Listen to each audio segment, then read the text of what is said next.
Hey guys, thanks for joining us today on SEO Cheat Guides. Really happy to have Christopher with us from webdesign499.com. He's going to be sharing his journey, how he built his business, how it's morphed over time, and really how he's serving SEOs and digital marketers in our agency or in our community, and basically sharing that story. And hopefully you guys are going to get something from this. He's going to give you an opportunity where you'll be able to leverage his skill set and do your marketing and hopefully add a ton of value to your businesses. So without further ado, Christopher, thanks for joining us here today on SEO Cheat Guides.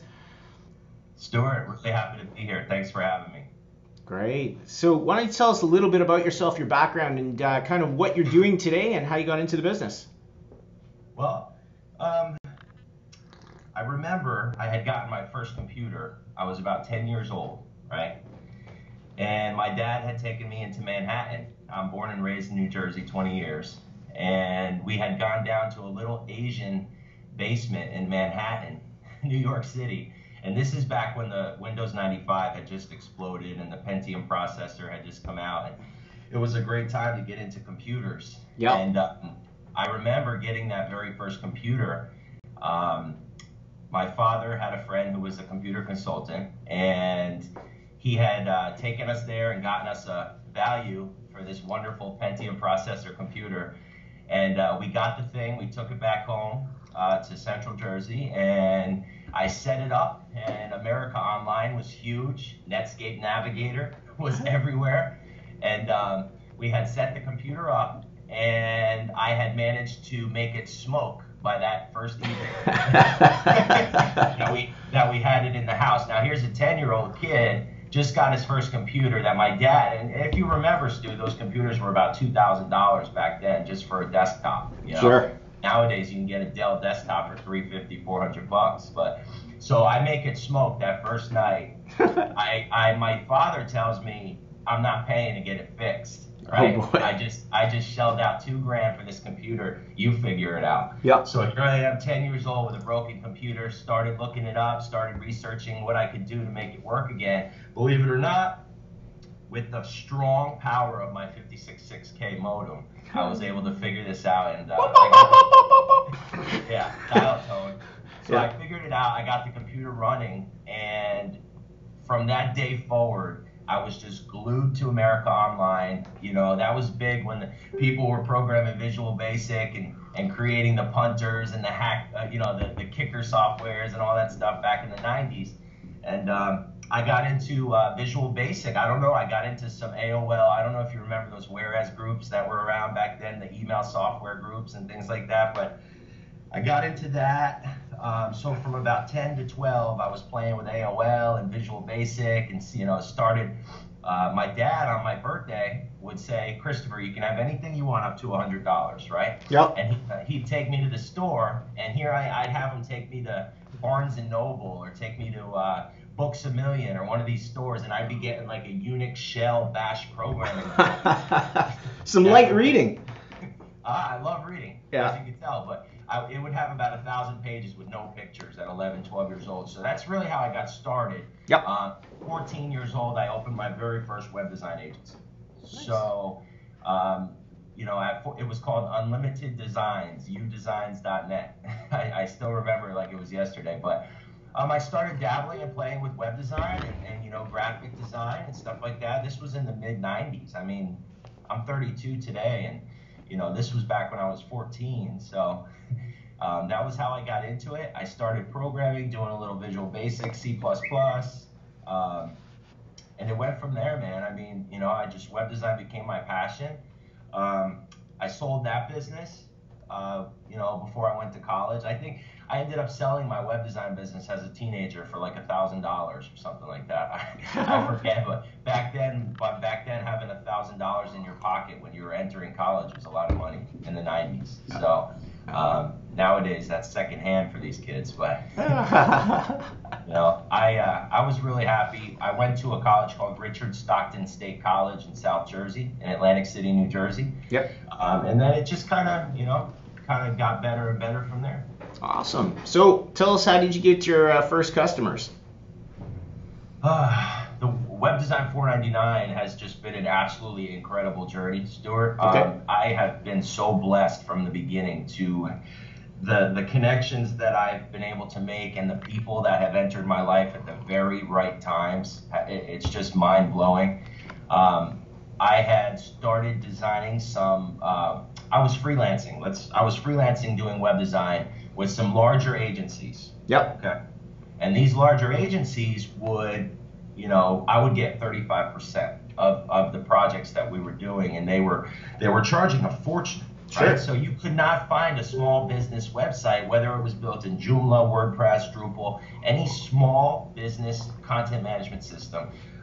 People charge at a minimum of $2,000 for small business sites, right? So me and my wife were discussing this, and from this was 3 years ago, from our 1-bedroom studio apartment that we had together, we looked at each other and we said, I don't know. I came up with the name Web Design 499, and the whole thing was ringing in my head, affordable with a quick turnaround time. It was catchy, and I started playing with logos because I have a graphic design background, and one thing, led to another, and I said to myself, I'm going to cut out these, I'm going to cut out the middlemen. I'm going to open up an agency that actually caters to the small business owner and to the small business owners that can't necessarily afford a $2,000, $2,500, $3,000, $5,000 small business website. So that's how it was born. I had met a couple of businessmen, from my past experience in the field, and one had given me, all 5 of his companies to do the websites for them. Yep. And it kind of took off. I did not know at this time how wealthy this gentleman was, so I built all 5 sites for him at $4.99 a pop, right? Sure. And he looked at that like, this guy's not taking advantage of me, and he respected me for that.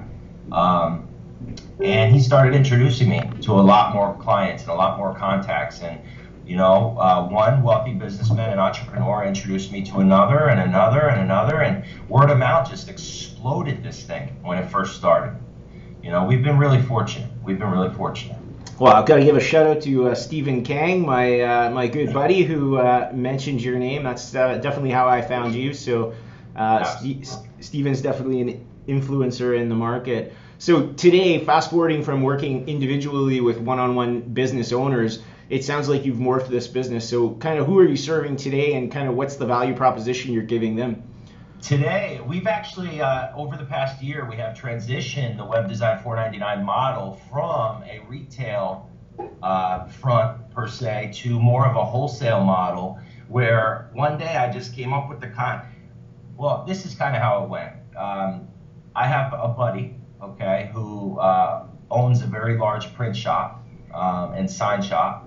And that gentleman came to me one day and he said, Chris, we have been outsourcing our web design overseas. We've been working with a friend of mine. And what I've learned is we're good friends, but we can't work together. And as far as the overseas thing, I'm just so tired of the language barrier. Sure. And the work quality you're getting at a $350 price point. It's just absolutely incredible, the difference in quality from a $350 overseas site to a $499 site built right here in the U.S. Right. By yours truly.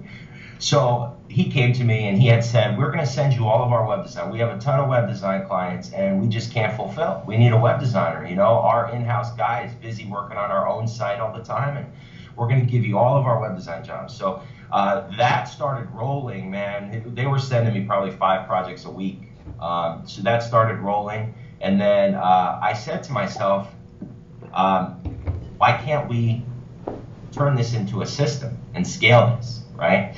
So a year ago, as we grew and got bigger, I had met a wonderful gentleman by the name of Justin Blake, JC Blake, about a year ago, and JC and I grew close. He kind of was a mentor in the beginning when I was shifting from web design into the internet marketing and SEO world, and we had both we had just grown close. Yep. Grown close, and we still talk a lot to this day. Actually, he's how I met Stephen Kang. He's how I met you, Stu. Yep.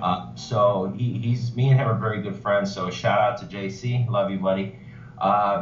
So yeah, I mean, JC, with all his web design, you know, we started working hand in hand, and he started giving me his clients. And then I said to myself, you know, we can scale this. We can do this on a larger level because the customers are raving about the quality of the end result and the end product, and we're making a profit. They're making the same profit usually, because in their case they're taking our $4.99 package and they're selling it for $9.99 or $14.99.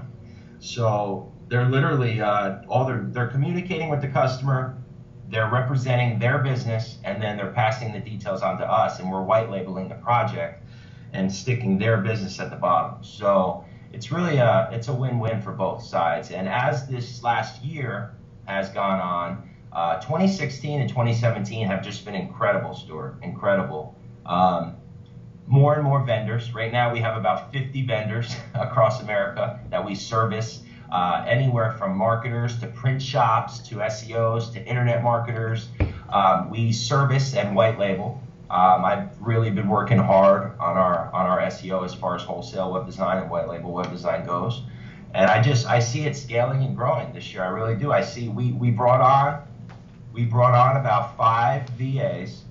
Okay, Justin had introduced me to a online marketplace called Online Jobs. Yep. .ph, my favorite, by the way. Awesome service. Yep. I've had nothing but loyalty and awesome experiences. Yep. From the people on there. So yeah, that's where we're at today. Today we are servicing a larger quantity, white labeling for a larger quantity of marketers, SEOs, print shops, etc.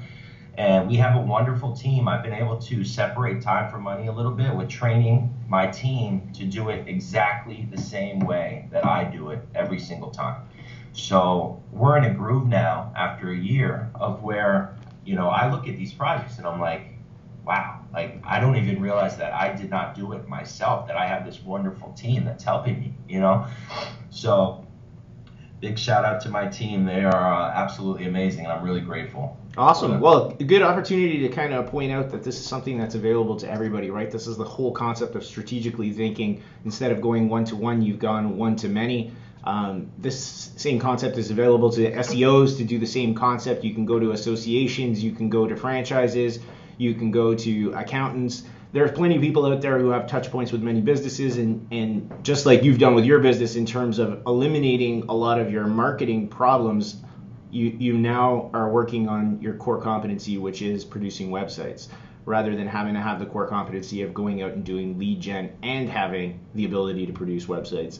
So it's a nice learning experience for everybody probably watching that this is available in every business. You just got to kind of look for your nuance in your industry to leverage that up.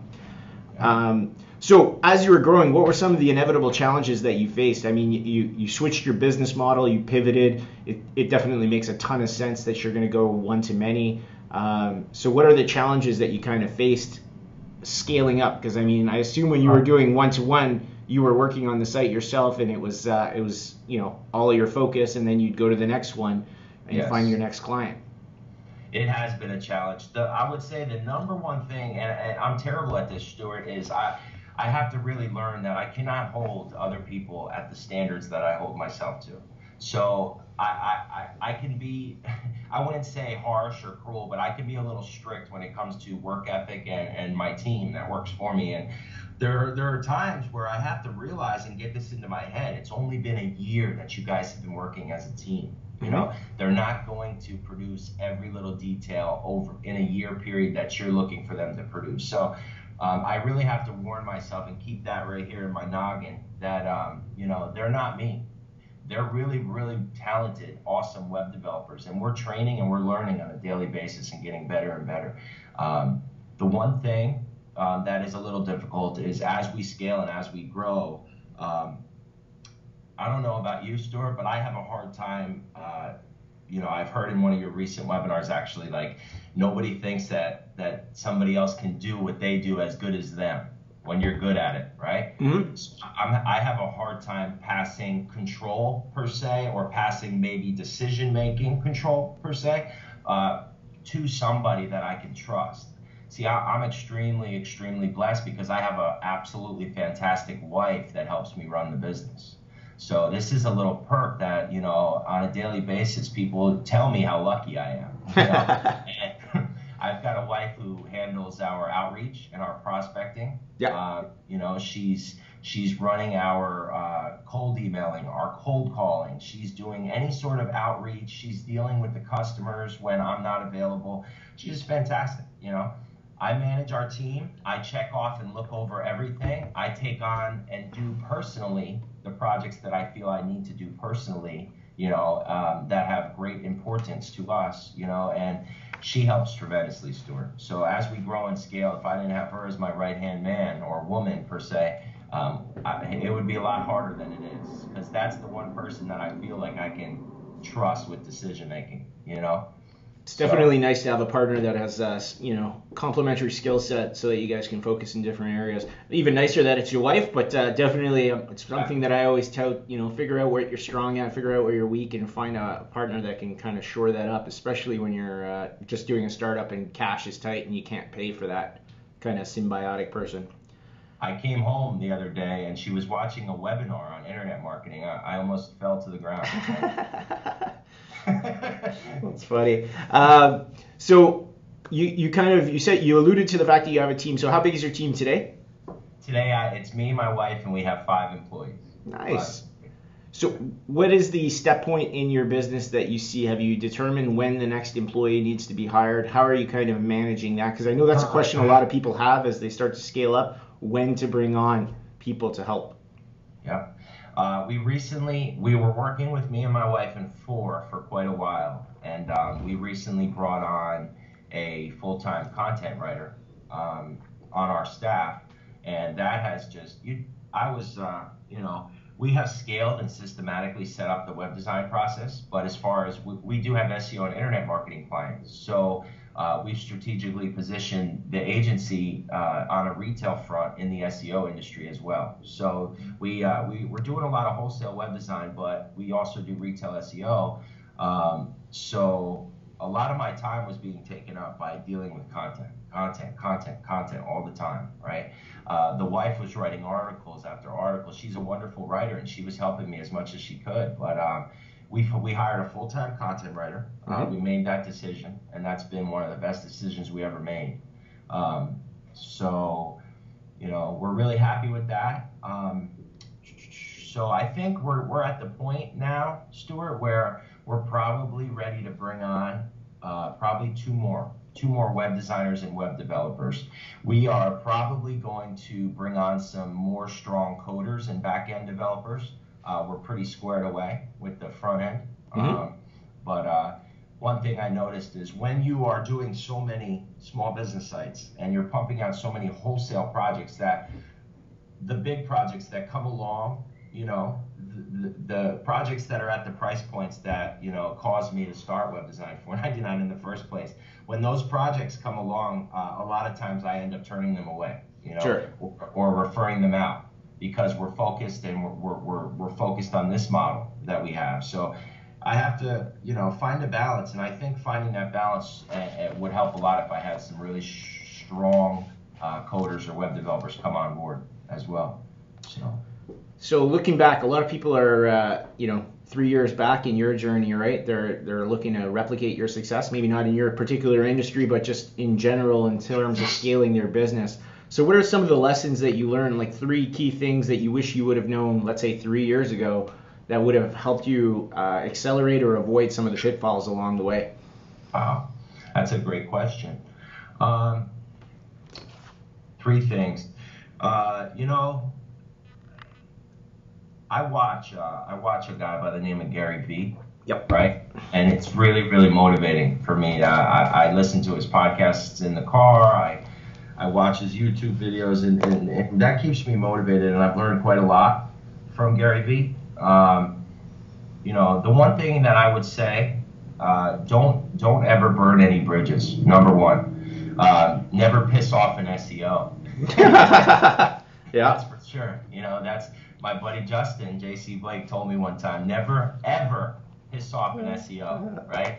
And I have taken that to heart because, you know, there's some really cruel people out there, man, that want to do harm to you and your business, you know? So never burn bridges. Don't piss off an SEO, that's for sure. And really, you know, my main thing is I'm 32 years old, right? Hustle and work right now, you know, from 30 to 45 or 30 to 40, whatever it is, you know, and then, you know, you'll have time later to take it easy and relax. And I just feel like sometimes I feel like if I'm not outworking my competitors, you know, that, you know, they're getting ahead. Like, you know, if the problem is, I don't know about you, Stuart, but for me, for me to take a day off and to relax, my work ethic just tells me, you know, somebody else is out there working and doing what you're not doing right now. But if it's a vacation, like if it's a holiday and everybody's off, right? I find myself so much more relaxed. You know, I can take a day off and actually enjoy time with my family and relax. And so I'm finding balance right now is really what it is. I mean, a balance between work and family life, you know, and just balancing it all.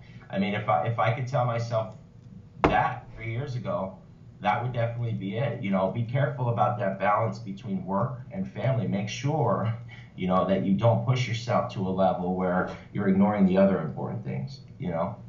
So great advice, definitely. So another shout out to JC. I'll give JC a shout out. I was just in Vegas with him. We had a couple of meals together, a good time. I'm a big fan of JC as well. So let's switch. So how big do you want to grow the agency? The sky is the limit, you know, without sacrificing quality, of course. Okay. I don't want to get to we're not going to ever become a Squarespace or a Wix, you know, where people, you know, are getting these out of the box prepackaged designs. We always want to take the information and the vision from the customer or the vendor per se, because they're getting that information from the customer. Sure. And really try to give them something that not only is going to look like what they want it to look like, but also function the way that we know it has to function for them to be successful. So we don't want to ever get big enough where we have to, you know, rush or sacrifice quality for our customers. That's not going to happen. I won't allow that. So how big? I mean, I see us easily when I started this thing, Web Design 499. Yep. I envision it as being a household name. So that's the growth and the trajectory that I'm looking for. Again, without sacrificing quality, you know. Awesome. So we're I like to ask people. So what's one thing you've spent $100 on recently that you're enjoying? Doesn't have to be marketing related. Just something that you spent $100 on that's bringing you some joy. $100, or can it be more? In the ballpark. In the ballpark. In the ballpark of $100, huh?